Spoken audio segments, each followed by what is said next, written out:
In the 1940 American League Baseball season, the Cleveland Indians came down to the final series of the year with an opportunity to put away the Detroit Tigers and win the American League pennant. On Friday, September 27th, the starting pitchers for that game in Cleveland were going to be Bob Feller and Floyd Geibel. Bob Feller's record was 27 wins, 11 losses. Floyd Geibel was somebody named Floyd Geibel. The Cleveland Indians, however, came into that series with an undercurrent of rumblings. The players were unhappy with their manager, Ossie Vitt, and there were secret players-only meetings, and 10 players approached the owner and asked for him to be fired. The player rebellion broke out in the middle of June, and their main protest was, they said that Ossie Vitt was guilty of insincerity, of ridiculing players, and of caustic criticism. They said it was difficult to play hard for Vitt, that he had destroyed their spirit. They said that he had taken away their respect and caused them to lose face in front of the other American League teams. Ultimately, Alva Bradley supported the manager, and the players' rebellion came to be known as the Crybaby Mutiny. After the season was over at a baseball writers' dinner in New York, a skit was presented which portrayed 3 Cleveland Indians as in the Army and complaining to Bradley that they weren't being treated properly, at which point Sergeant Vitt showed up with a bullwhip.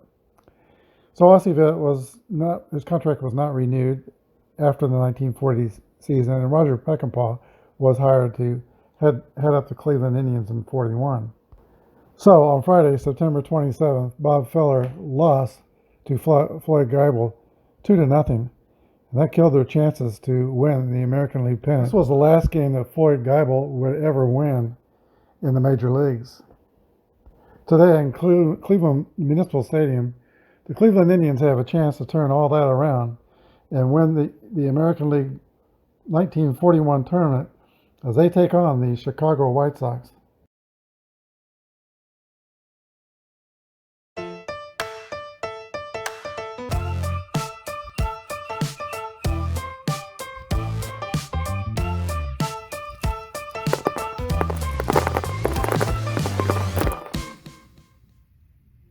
Hello everybody, this is Apba Brian, bringing to you the championship of the 1941 American League Double Elimination Tournament, the Chicago White Sox at the Cleveland Indians. Here are your starting lineups for the Chicago White Sox. Bill Knickerbocker will lead off and play second base. He is hitting .438 in the tournament with 2 home runs, a double, and 3 RBIs. Joey Cool will be at first base. He's hitting .235 with a homer, 2 doubles, and 2 RBIs. Taffy Wright will be in right field. Taffy Wright is hitting .429 with an RBI. Luke Appling will be at shortstop. He's hitting .267 with 2 doubles and an RBI. Mike Krevich will be in center field. He's hitting .357 with a triple and 2 runs batted in. Merle Hogue will be in left field. He's hitting .167 with a triple and 2 RBIs. Mike Tresh, the catcher, hitting .143 and starting his first game at third base, Cab Calloway. The starting pitcher of today's game, Thornton Lee, is a grade A pitcher with a Y and Z modifier. And in his first game in the tournament, he went 9 innings, a complete game, 1 earned run, and he was the winning pitcher. Here's your starting lineup for the Cleveland Indians. Lou Boudreau will lead off and play shortstop. He's hitting .179 with a triple and a double. Roy Weatherly will be in left field, and he is hitting .400 with 2 homers, a double, 2 triples, and 5 runs batted in. G. Walker is in center field, .355 with 2 doubles and 2 RBIs. Jeffrey Heath is in left field, hitting .300 with 3 home runs, a triple, 2 doubles, and 8 runs batted in. Hal Trosky is at first base, .417 with 3 homers, 2 doubles, and 7 RBIs. Ken Keltner is back, and he is hitting 148 with a homer and 2 RBIs. Raleigh Hemsley, the catcher, 261, 2 triples, a double, and an RBI. And Ray Mack is at second base, 238 with a homer and 5 RBIs. Pitching for the Cleveland Indians is Joe Heving. He is a grade B pitcher, and in this tournament, he's pitched 7 innings, 3 earned runs, 1 victory, 3.86 earned run average. And now we're ready. Let's play ball. Here's the windup and the pitch to Bill Nickelbacker. 56 is a pop-up to the shortstop for the first out. We're playing basic Apba. We're going to use the Merino boards in a basic way, except master symbols for the stealing and base advance. Joey Cool, the White Sox talented first baseman, steps in the box against Joe Heving. 1-3 is a ball 4 for base on balls.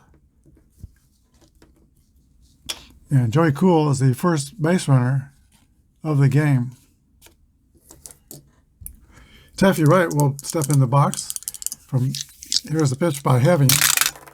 51 is a 8 against a B. That's going to be an out. It'll be a 27 play result. That's a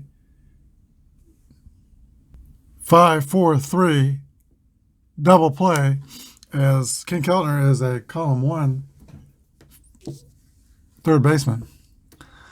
We go to the bottom of the first, no score. The top left-hander in the American League, Thornton Lee, takes the mound for the White Sox.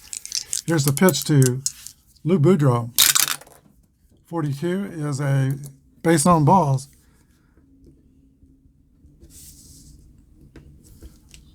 And right away, Cleveland has a base runner, F27 stealing.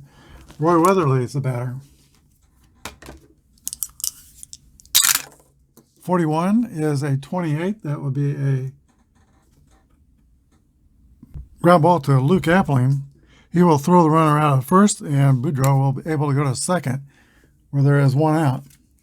G. Walker, Cleveland center fielder, steps in the box. Roll is a 3-1. That's a 9 against a grade A pitcher. That's going to be a play result of 28. Another ground out to shortstop. The runner will have to hold. And there are 2 down. Jeff Heath steps in. 54 is a fly ball to right field, caught by Taffy Wright. We go to the top of the second, no score. Joe Heving is the younger brother of John Heving, who was a major league catcher, last played in 1932.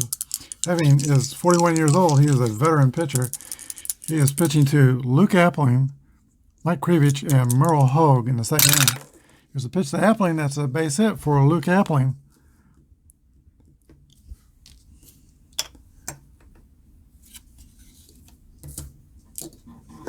E24 in the stealing. Mike Krivich will come to bat. He's hitting 357 in the tournament. Here's the windup and the pitch to Mike Krivich. 1-2 is a 25. That's going to be a 4-6-3 double play.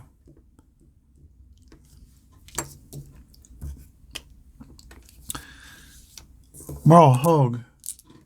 Both teams playing cautiously in this championship game. Nobody's tried to steal or they didn't steal much in the 1940s. Or started runners and hit and run. Here is Merle Hogue. 1-6 is a ground out to the shortstop, Lou Boudreau, and that is the end of the top of the second. We go to the bottom of the second, there is no score. Hal Trosky leads off for the Indians, hitting 417 in the tournament with 3 home runs, and many people feel down through the ages that Hal Trosky was the best player in the American League to never make an all-star team. Here's the pitch to Hal Trosky. 34 is a fly ball to center field. Mike Krivich is under it and makes the catch. 1 down. Ken Keltner steps in, the Cleveland third baseman. 1-6 is a ground ball to Luke Appling at short, over to Joey Cool, and there's 2 outs. Raleigh Hemsley. 41, the Indians catcher, also grounds out to Luke Appling at short.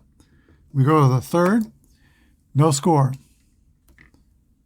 Okay, the bottom of Chicago's lineup, 7th, 8th, actually 6th, 7th, and 8th hitters. They've only got 5 hits in the tournament. Mike Tresh will lead off for the White Sox. 1-4 is a fly ball to left field, caught by Roy Weatherly. 1 away. Donald Cab Calloway is playing at third base today. He'll be a third baseman rated 2, fielding column 3. 26 is a ground ball to the shortstop. 2 outs. Now the pitcher, Thornton Lee. Roll is 44. That's going to be a fly ball to center field, caught by the center fielder, G. Walker. 3 up and 3 down. We go to the bottom of the third inning, no score. Johnny Heving has faced the minimum so far through 3. Ray Mack leads off for the Indians in the bottom of the third. He has a home run in this tournament. Here's the pitch to Mack. 52 is going to be a ball hit on the ground to Callaway. He fields it, throws over to first. 1 away. The pitcher, Joe Heving. 32 is a ground ball to Knickerbocker at second base. 2 outs. And to the top of the order, Lou Boudreau. 64 is a 23. That's going to test the pitcher. And that's going to be an error on Thornton Lee.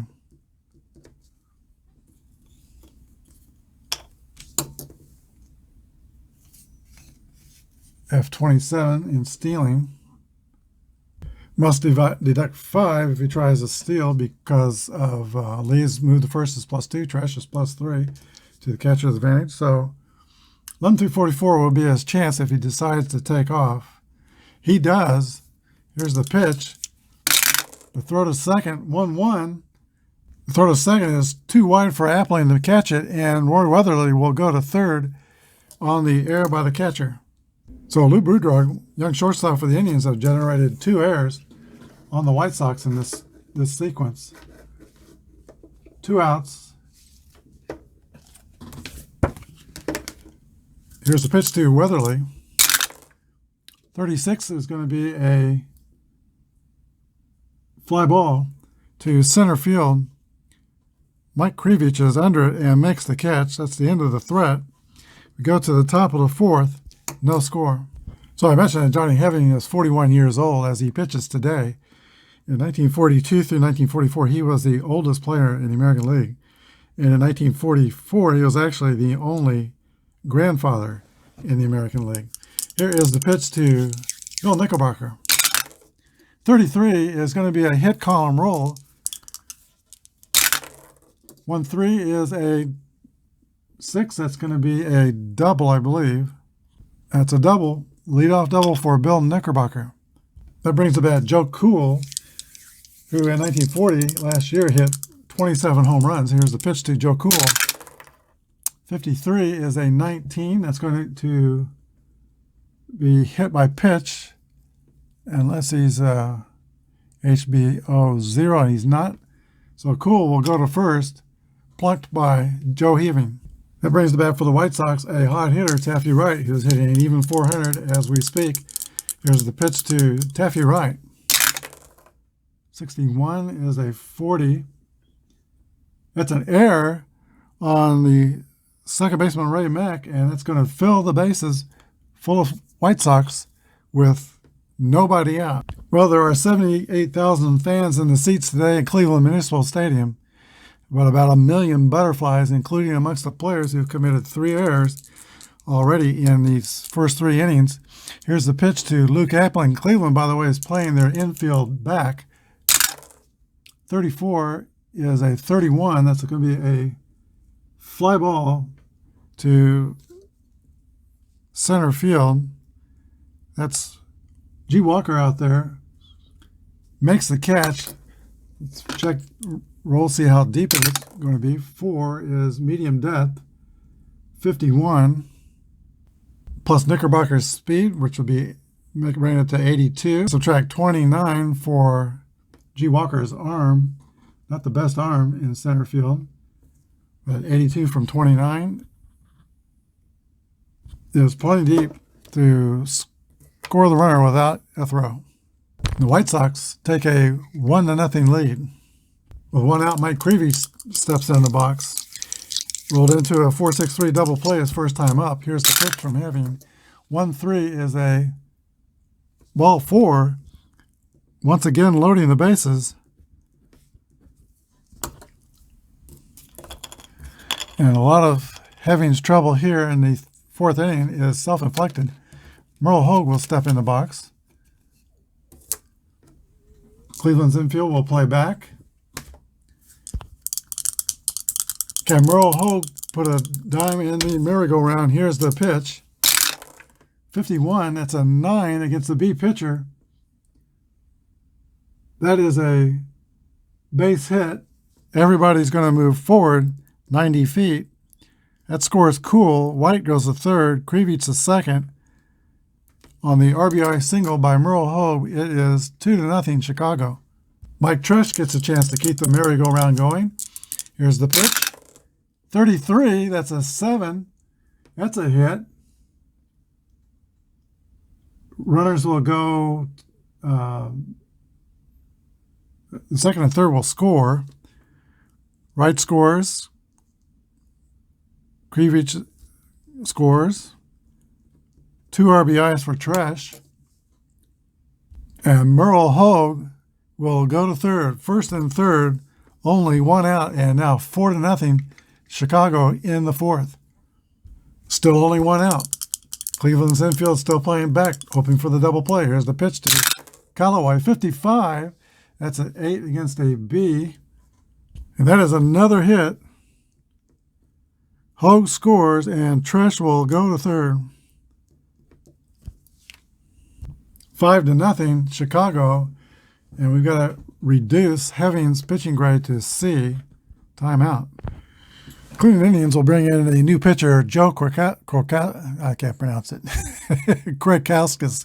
There we go. He's grade C pitcher. X modified W in the control. He'll be facing a left-hander, Thornton Lee. And so he'll get a 1 grade bump up for the first batter. He'll be a B. Here's the pitch to Thornton Lee. Infield is still back. 23. 27 is going to be a 5-4-3 double play ground out to Ken Keltner. That ends the inning, but not until the White Sox plate 5. We go to the bottom of the 4th. It's Chicago 5, Cleveland nothing.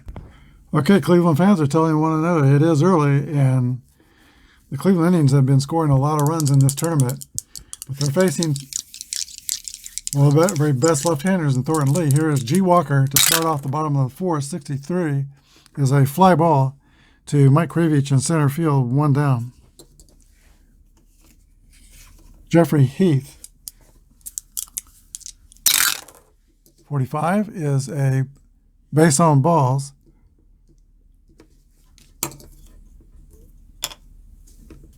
Heath is somewhat of a threat to steal, but with 5 runs down, less so.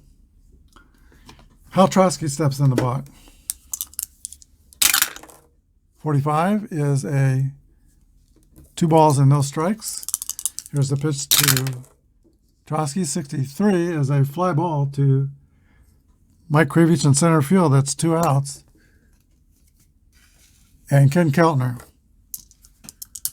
who has started 2 double plays, played well defensively. Here's the pitch to Keltner. 6-6 roll. There's a drive. It might be. It could be. Merle Hogue looks up, and there it goes.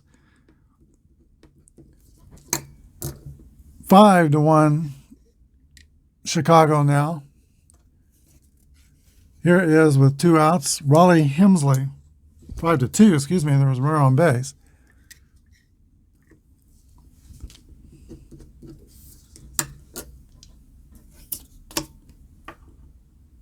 Here is Raleigh Hemsley. 64 is a swing and a miss, strike 3. But the Cleveland Indians come back with 2 of their own. We go to the top of the 5th, Chicago 5, Cleveland 2.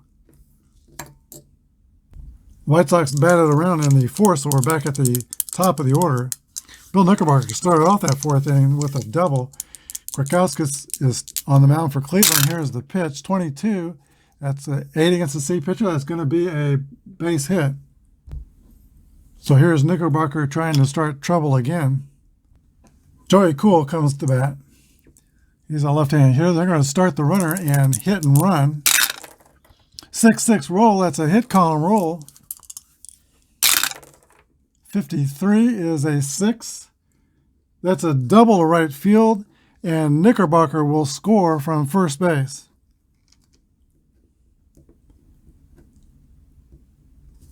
Six to 2 Chicago. That Joey Cool, who they got from Washington for Zeke Bonera, is a good ball player, best defensive first baseman in the league, and here he is contributing with his bat. Taffy Wright steps in the box. Here's the pitch to Taffy Wright, 65. Is going to be a pop-up wide of third base.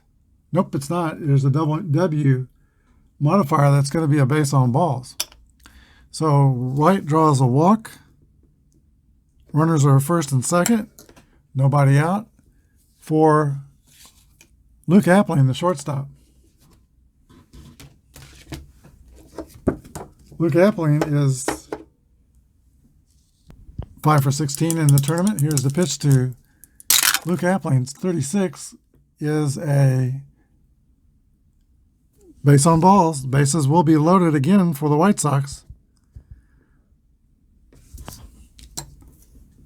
Timeout. All right, manager Roger Peckinpah will come back to the mound, reach back into the bullpen, and pull out Clint Brown. He's a grade B pitcher. 3-3 in 1941, 3.27 ERA. He is right-handed. He'll be facing a right-hander, Mike Krivich, so he'll be a pitcher for the first batter. Bases are loaded again. Can Mike Krivich start up the merry-go-round? Here is the pitch to Krivich. 62 is a 32. That is a fly ball to right field. We'll roll for the depth of the fly ball. The depth is 46, so we add the running speed. Krivich is 18, so 46 and 18 is 64. And we'll subtract the throwing arm of Jeff Heath. Okay, Heath's throwing arm is 36. Makes him a 28 runner. Chances to score are 11 through 54. They're going to try to stop this run. Here's the throw for home. 44 is safe. And the runner on second goes to third on the throw home. Score now is Chicago 7 and Cleveland 2. 2 outs, and Merle Hogue steps in for the White Sox. 24 is a fly ball to left field. That will be caught and end the inning.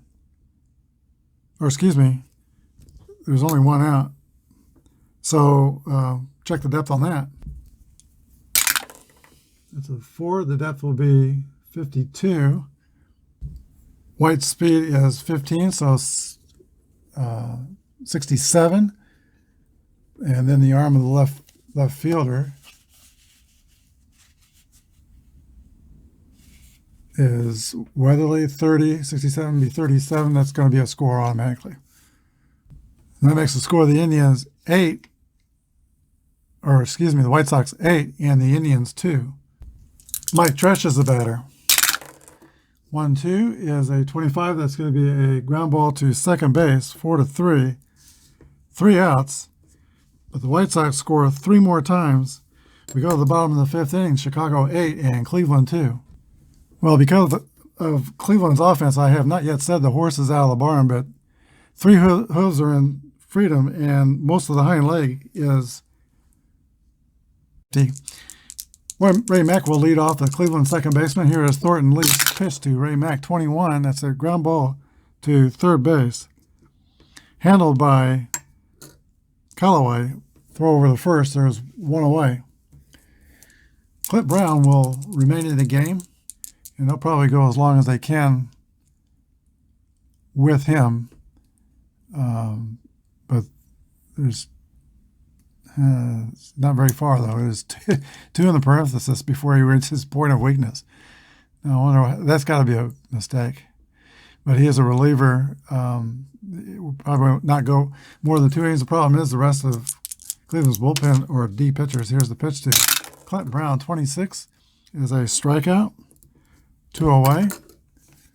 And here is Lou Boudreau. Reached on an error his last time. 65 is going to be a pop out to the catcher, Mike Tresh. 3 up and 3 down. We go to the 6th, 8-2 Chicago. Cap Callaway will lead off for the White Sox, followed by the pitcher and then Bill Knickerbocker. Here's the pitch from Brown to Callaway. 46 is a ground ball to the shortstop, Lou Boudreau. He makes the catch, throws a Trosky at first, 1 away. Thornton Lee steps in the box. All smiles. He's got a 6-run lead here in the championship game. 35 is a 36. That's going to be a ball. Brown's next offering. 56 is a 34. That's a pop up to the shortstop, Lou Boudreau. 2 down. And now back to the top of the order and the very hot Bill Knickerbocker.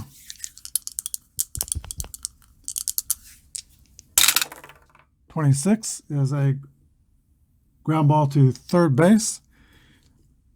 Sox go 1, 2, 3 in that inning. We go to the bottom of these. That should have been the 6th inning. Bottom of the 6th inning, it is Chicago 8 and Cleveland 2. Roy Weatherly will lead off for the Indians in the bottom of the 6th inning. Pitch from Thornton Lee, 35, is a base on balls.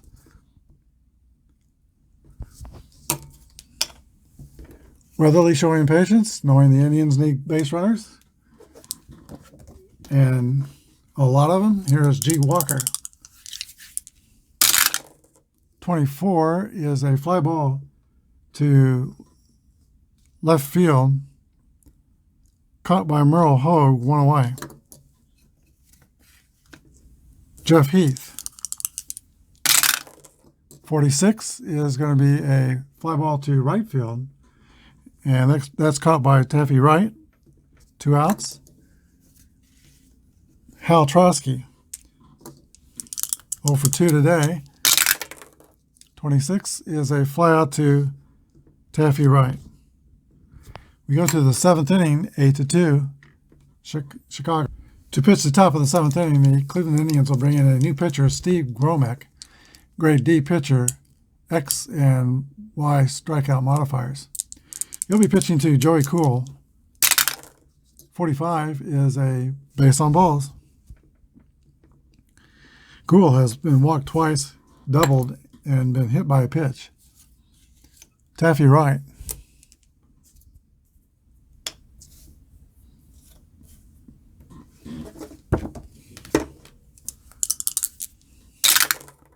.55 is a single. Cool go to second, and the Sox have runners at first and second. Here is Luke Appling.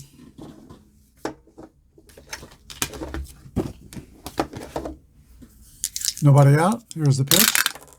26 is a 27. Ball's hit to King Keltner, and that is going to be another 5, 4, 3. That's going to be a 5-5-3 double play. So Keltner steps on third, throws across the diamond to get Appling, and there are 2 outs with Taffy Wright going to second. Mike Krivich is the batter.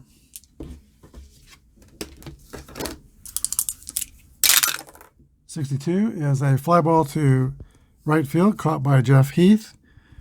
That's the end of the 7th inning. Go to the bottom of the 7th. Chicago 8, Cleveland 2. Ken Keltner will lead off for the Indians. Indians homered his last time up. Here's the pitch from Thornton Lee. 24 is a fly ball to left field. Merle Hogue is under it and makes the catch. 1 down. Raleigh Hemsley is the batter. 0 for 2. He has struck out once. 24 is a fly ball also to Merle Hogue. 2 down. Ray Mack. 43 is a ground ball back to the pitcher, Thornton Lee. Throws over to Joe Cool. 3 up and 3 down for the Indians. We go to the top of the 8th. Chicago 8, Cleveland 2. Merle Hogue will lead off for the White Sox in the 8th inning. Here's the pitch from Steve Gromek, who is still in there. It's going to be a base hit for Merle Hogue. Catcher Mike Tresh.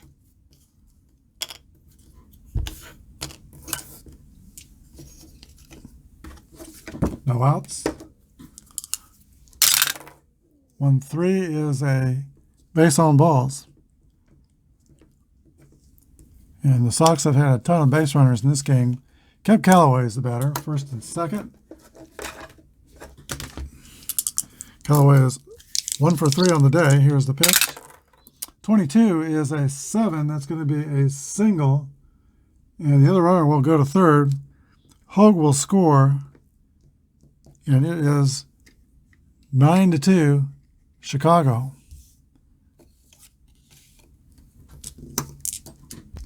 And they are already celebrating in the streets of Chicago. Here's a pitch to Thornton Lee. 24 is going to be a swing and a miss for strike 3, 1 down. Bill Knickerbocker. Infield is playing back for the double play. 25 is a base hit for Knickerbocker. That's going to be that's going to score Trash. Callaway goes to second, and it is 10-2 Cleveland, trailing Chicago.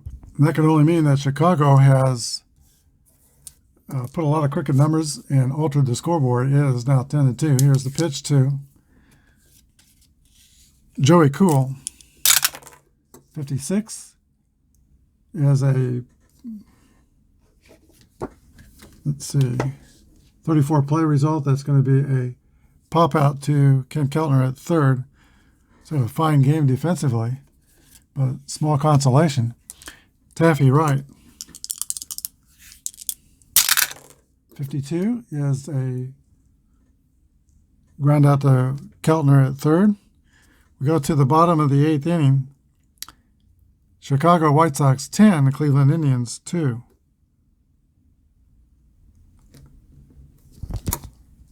Cleveland will lead off the bottom of the 8th inning with a pitch hitter, Jim Hegan. Here's a pitch from Thornton Lee. 26 is a fly ball to left field caught by Merle Hogue. 1 away.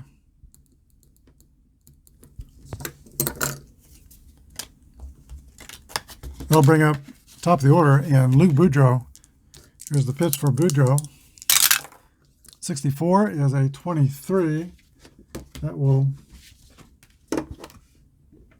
be an error on the pitcher Thornton Lee. That's the only blemish on Lee's day. He has committed 2 errors.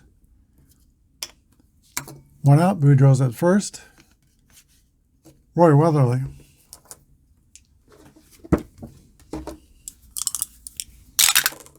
.25 is going to be an 8. That's a ground ball back to Thornton Lee. Runner will go to second, but Weatherly is out 1-3 for the second out. And G. Walker comes to bat. 53 is a 17 that will test,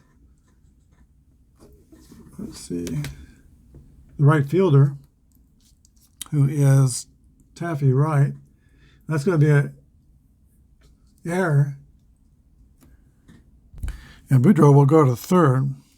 So first and third for Cleveland. Only 1 out. They should be out of the inning, White Sox. But some shoddy defenses provided Jeff Heath with the first and third opportunity with 2 outs. Here's the pitch from Thornton Lee. 36 is I think that's going to be a walk, filling the bases.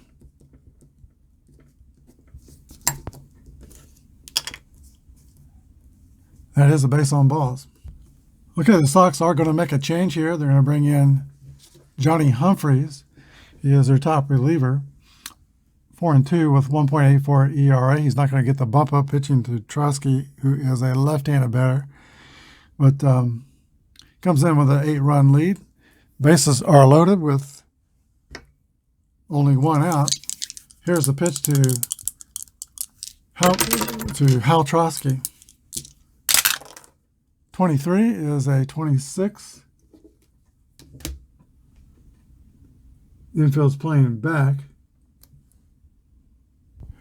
Knickerbocker flicks the Appling at second for the out there, 4-6.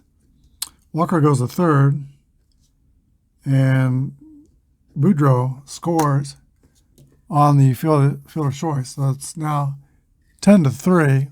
That's an unearned run, so don't charge it to Lee. Ken Keltner comes to bat.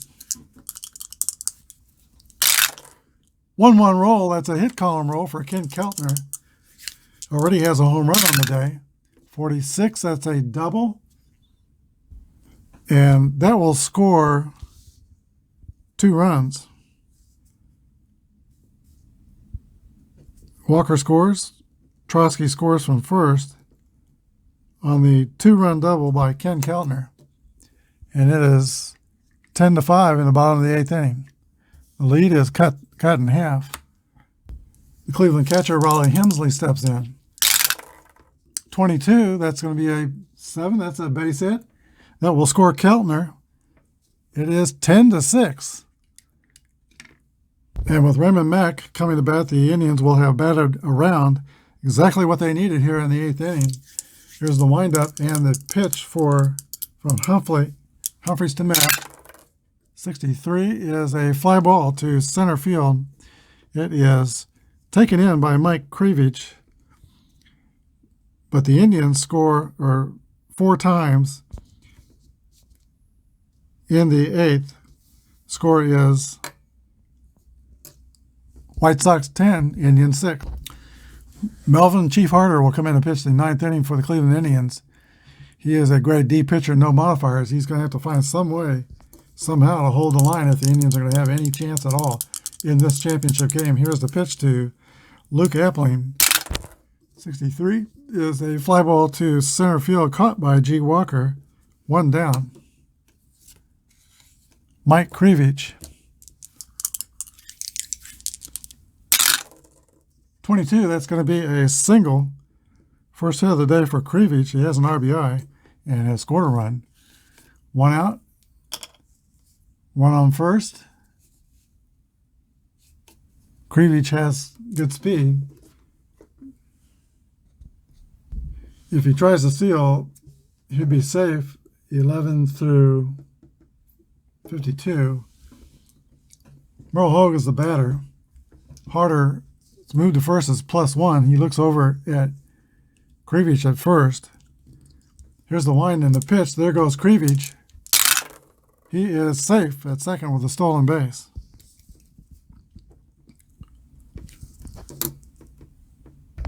Apparently, the White Sox are not content to just sit on this 4-run lead against the powerful Cleveland Indian team. Here's a pitch to Merle Hogue. 35 is a 40. Has a flyout to the right fielder, Jeff Heath, but Krivich can tag and go to third. There are 2 down. Here is Mike Tresh. Roger Peckleball will come to the mound and bring in a new pitcher, Jim Bagby Jr. He is a grade D pitcher, no modifiers, right-handed though, but so he will get the 1 level bump up to. He'd be a grade C pitcher for Mike Tresh.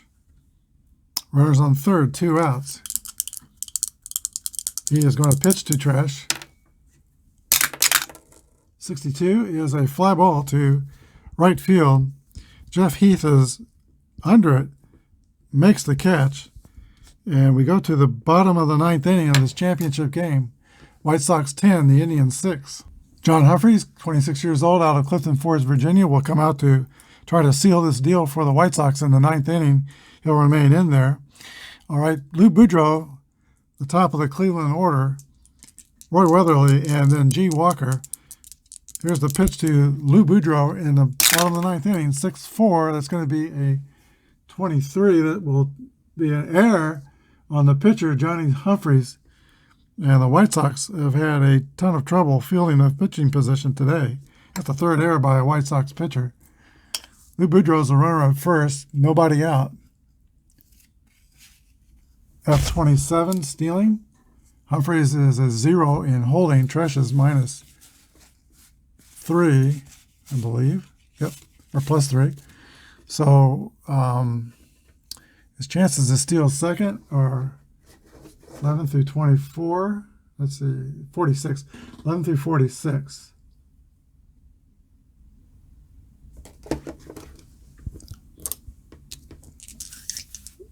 Okay, the Indians are not going to put a play on. They're going to let Weatherly do the job. Here's the pitch. 55 for Weatherly. That's going to be a 8 against a grade B. 26 is a fielder's choice. They get Boudreau at second, 4-6. Now Weatherly's the runner at first. G. Walker. White Sox are 2 outs away from a championship. 24, fly ball to left field. Merle Hogue makes the catch. 2 away. And now only Jeff Heath stands between Jeff Heath and a lot of help from the dugout. The White Sox and the championship of this American League tournament. Here's the pitch to Jeff Heath. 54 is a 32. It's a fly ball to right field. Caught by Taffy Wright. And the Chicago White Sox win the American League tournament. They have the right to play the Chicago Cubs in an all-Chicago championship series. We'll be back with a wrap-up in just a second. The Chicago White Sox come into Cleveland, and before 78,000 hostile fans, they secure the championship trophy by scoring 10 runs on 12 hits. They did commit 5 errors, which is the most of any team in the tournament. But the 10 runs was the deciding factor of this game. The Cleveland Indians scored 6 runs on only 3 hits and 1 error. Most of those runs, actually, 4 of them were unearned. All right, there were home runs in the game by Ken Keltner. He had a 2-run homer for the Indians in the 4th inning. Winning pitcher of the game was Thornton Lee, 7 1/3 innings, 2 earned runs allowed, only 1 hit, 2 strikeouts, and 4 walks. The losing pitcher was Joe Krakowskis, 2/3 of an inning, 3 earned runs, 2 hits, and 2 walks. Star of the game today is Bill Knickerbocker, who had a double and 2 singles, scored 2 runs, and drove in a run from the leadoff spot, 3 for 5. Bill Knickerbocker, the star for the White Sox today. So Knickerbocker finishes the tournament almost hitting 500. He was 10 for 21, had 2 homers and 2 doubles, plus 4 RBIs in this double elimination tournament. Tomorrow we'll start a best of 3 all-Chicago championship series. And now for the 41 World Series. That series will start on the south side as the White Sox were a 3rd-seeded team. The Cubs were a 4th-seeded team. And your pitching matchups will look like this. Game 1 we'll see Bill Lee for the Chicago Cubs starting, and Eddie Smith for the White Sox. Game 2 we'll switch back to Wrigley, and Johnny Rigney will be going for the White Sox against Claude Passot. And if Game 3 is necessary, back to the south side. Vern Olson of the Cubs will start against Thornton Lee. So that's how the championship series will shake out. Hope you're enjoying this tournament. I'm enjoying the heck out of it. Please stay tuned for the 1941 World Series. Thanks for joining us. That'll be all for today. Good night, and God bless.